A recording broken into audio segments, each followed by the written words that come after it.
Ngayon, yung mga chismis na yan, si Aimee, anak ni Lacson, walang katotohanan yan, walang basihan yan. Ang pinapaniwalaan ko, si Aimee ay boba. Dito sa issue ng sinasabi niya na addict si BBM. Bilang kapatid, dapat mo ba gawin yun? Dapat mong idikdik yung iyong kapatid? Correct. At alam mo naman kasinungalingan yon. Saan ka nakakita ng addict na napakalinaw ng isip? At napakagaling magsalita.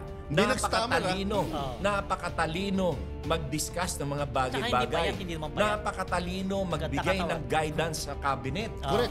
Alam mo yung ang sipag, ang ganda ng mga ginagawa ng mga gabinete ni Presidente Bongbong Marcos.